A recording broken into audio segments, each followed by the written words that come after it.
देखो, बड़ा मस्त प्यारा सा चैप्टर है। और इस चैप्टर से पहले इंस्टीट्यूट ना बड़े बड़े क्वेश्चंस पूछती थी। अब इंस्टीट्यूट क्या कर रही है, इसको एमसीक्यू में पूछी जा रही है। तो इजी चैप्टर है, ऐसा कोई रॉकेट साइंस चैप्टर नहीं है सर। ठीक है। ये चैप्टर आपको ये बताता है कि कोई पर्सन अगर जीएसटी में काम कर रहा है तो उन्हें कौन से अकाउंट्स और रिकॉर्ड्स मेंटेन करना है। ठीक है। तो चलो, इसमें सेक्शन 35 है जो लिस्ट बताता है सर कि रिकॉर्ड्स कौन कौन से मेंटेन करना है और कहाँ कहाँ मेंटेन करना है। तो हर एक रजिस्टर्ड पर्सन अपने प्रिंसिपल प्लेस में जो उसने रजिस्ट्रेशन सर्टिफिकेट में बताया है वहां पर ट्रू एंड करेक्ट अकाउंट, मतलब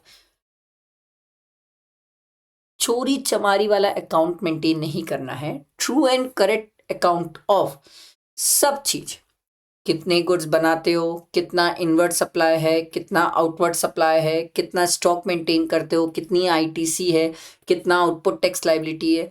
एक स्टूडेंट जब जीएसटी पढ़ लेगा ना पूरा, आई पर्सनली थिंक इसे याद करने की जरूरत नहीं है। दिस इज डैम इजी, आराम से वो ये इसको दिमाग में बैठा सकता है, एक बार भी प्रॉपर रीड कर ले। रिकॉर्ड्स कहाँ मेंटेन करना है?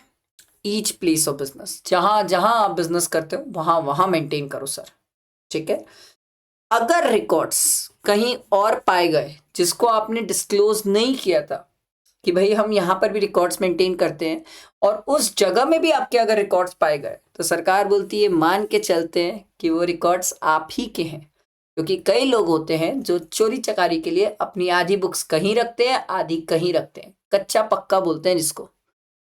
प्लेस ऑफ बिजनेस सर क्या अलग से पढ़ने की जरूरत नहीं सर, सेम है जो हम प्लेस ऑफ सप्लाई में पढ़ते हैं, अलग से पढ़ने की जरूरत नहीं पड़ती, नहीं पढ़ना। ठीक है। इसके बाद इन्होंने बोला सर अगर कोई पर्सन इंपोर्ट और एक्सपोर्ट का काम करता है तो सर जो ऊपर सेक्शन 35 में लिखा है वो रिकॉर्ड्स तो मेंटेन करना ही पड़ेगा। अब ये बंदा अगर इंपोर्ट एक्सपोर्ट कर रहा है तो सरकार बोलती है जितना गुड्स इंपोर्ट करता है या एक्सपोर्ट करता है उसकी भी डिटेल्स, और कुछ ऐसे पेमेंट जो वो रिवर्स चार्ज में पे कर रहा होगा उसकी डिटेल्स भी मेंटेन करना पड़ता है। क्योंकि जब वो इंपोर्ट कर रहा होगा बाहर से गुड्स या सर्विसेज, तो चांसेस है कि रिवर्स चार्ज में ही पे कर रहा होगा, तो उसकी डिटेल्स भी मेंटेन करना पड़ेगा along with relevant documents, चाहे इनवॉइसेस हो, बिल ऑफ सप्लाई हो, डिलीवरी चालान हो, credit note, debit note, receipt voucher, payment voucher, refund voucher, सब डिटेल्स चाहिए। समझ आया? ठीक है। अगर कोई सर नॉन कंपोजिशन सप्लायर है, मतलब नॉर्मल पर्सन है, तो उसको स्टॉक वाइज डिटेल्स पूरी मेंटेन करना पड़ेगा कि कौन सा स्टॉक आया, कौन सा स्टॉक गया। उसे सेपरेट अकाउंट मेंटेन करना पड़ेगा एडवांसेस का, क्योंकि गुड्स में तो एडवांस का चलो रिलेवेंस नहीं होता, बट सर्विसेज में एडवांस में टाइम ऑफ सप्लाई होता है। इवन उस पर्सन को टैक्स डिटेल्स भी मेंटेन करना पड़ेगा। ठीक है। जो पर्सन नॉर्मली काम करता है जीएसटी में, नॉट अ कंपोजिशन पर्सन। ठीक है। आगे बढ़ते हैं। ठीक सर, हर एक पर्सन, एक रजिस्टर्ड पर्सन अपने डिटेल्स प्रोवाइड करेगा कि वो गुड्स कहाँ पर रिसीव कर रहा है, कहाँ से सप्लाई कर रहा है, कहाँ गुड्स स्टोर कर रहा है। हर एक डिटेल्स वो अपने प्रोवाइड करेगा सर। जितने भी एडिशनल अकाउंट्स, जो भी चीजें है सर, सब सब डिटेल्स आपको प्रोवाइड करनी पड़ती है सर। ठीक है। अगर गवर्नमेंट चाहे तो आपको कुछ रिकॉर्ड्स मेंटेन करने से रिलैक्स कर सकती है, वो गवर्नमेंट के ऊपर है, आप दिमाग नहीं लगाएंगे सर। ठीक है। और अगर कोई गुड्स या सर्विसेज है जिसको आप प्रॉपर अकाउंट फॉर नहीं करते हो, नॉन अकाउंटल, प्रॉपर आप अकाउंट फॉर नहीं करते हो, तो सरकार बोलती है हम उसे डीम्ड सप्लाई मान लेंगे और उस पर हम जीएसटी की बात करेंगे। देखो, आप प्रॉपर अकाउंट फॉर कर दो, हमें कोई दिक्कत नहीं है, बट अगर आप प्रॉपर अकाउंट फॉर नहीं करोगे तो हम उसे मान लेंगे सर वो डीम्ड सप्लाई है, क्योंकि हमने आपको पकड़ा, और हमने पकड़ा तो हम मान लेंगे ये सप्लाई हो चुका और इस पे जीएसटी है सर। ठीक है।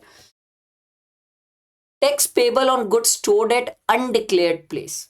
अनडिक्लेयर्ड मतलब चाहे आपकी वो दुकान हो या वेयर हाउस हो, वो तो चलेगा सर। प्लेस ऑफ बिजनेस भी हो चलेगा सर। पर आप अचानक से कोई नई जगह रख दिए और डिपार्टमेंट ने वहां से आपके गुड्स पकड़े, जहां पर आपके गुड्स पड़े हैं बिना कोई प्रॉपर डॉक्यूमेंटेशंस के, तो सरकार बोली वो आप अनजानी जगह में जो गुड्स रख रहे हो उसमें भी आपका टैक्स पे करने का बन जाएगा। हम ये मानेंगे ना वो सप्लाई हो गया और हम आपसे टैक्स लेंगे सर। एग्जाम में जो सबसे ज्यादा आता है वो ये आता है सर कि कितने टाइम पीरियड हमें बुक्स मेंटेन करनी पड़ती है। 72 months from the due date of furnishing of annual return. Due date क्या है हमारी सर? 31 दिसंबर, ठीक है, of the succeeding financial year. तो अगर मेरा फाइनेंशियल ईयर आप 25-26 मान रहे हो तो सर मेरे लिए 31 दिसंबर 26 लास्ट डेट है एनुअल रिटर्न की। वहां से मेरे पास सर 6 ईयर का टाइम है बुक्स मेंटेन करना पड़ेगा सर मेरे को। समझ आया बात? अगर मेरा मैटर अपील वगैरह पे चले गया तो इन्होंने बोला sir 1 year after final disposal of such appeal और फॉर 72 months, दोनों में whichever is later. Later इसलिए क्योंकि कोई भी मैटर अपील में जाता है तो उसमें समय लगता है, तुरंत काम नहीं होता सर। ठीक है, बात समझ आए? यही एक चीज है जो सबसे ज्यादा आई है एग्जाम में। दूसरा ये आता है एग्जाम में कि सर अगर कोई पर्सन कंपोजिशन वाला है तो उन्हें कौन से दो ऐसे चीजें जो मेंटेन करना नहीं पड़ेगा sir, not required to maintain such record. सरकार बोली कंपोजिशन वालों को दो चीज के लिए मना कर दो भाई, stock wise commodity wise stock statement नहीं चाहिए इनसे। मैं बोला क्यों? बोले भाई साहब ये क्रेडिट नहीं लेते हैं तो एक एक स्टॉक की डिटेल्स हमें क्यों चाहिए कि कितना परचेज किए, हमें तो इनका आउटवर्ड सप्लाई उसका 1% या 5% देखना है सर। इवन टैक्स डिटेल्स भी नहीं चाहिए कि इन्होंने कितना टैक्स पे किया है पीछे, कितनी आईटीसी है इनके पास, उसकी भी डिटेल्स नहीं चाहिए हमें। क्यों? क्योंकि आईटीसी ले ही नहीं सकते। क्या करना है, जो डिटेल मेंटेन करे हमें कोई फर्क नहीं पड़ता। समझ आया? आगे बढ़ते। अगर सर एजेंट है तो एजेंट को क्या क्या रिकॉर्ड्स मेंटेन करना पड़ता है? कोई भी टाइप का एजेंट हो तो सबसे सिंपल है सर, एक एजेंट कितने प्रिंसिपल से गुड्स रिसीव कर रहा है या सप्लाई कर रहा है, ठीक है, on behalf of principal separately. जितने भी प्रिंसिपल के बिहाफ में वो गुड्स रिसीव करता है या सप्लाई करता है उसकी डिटेल्स, ठीक है, on behalf of every principal sir, ठीक है,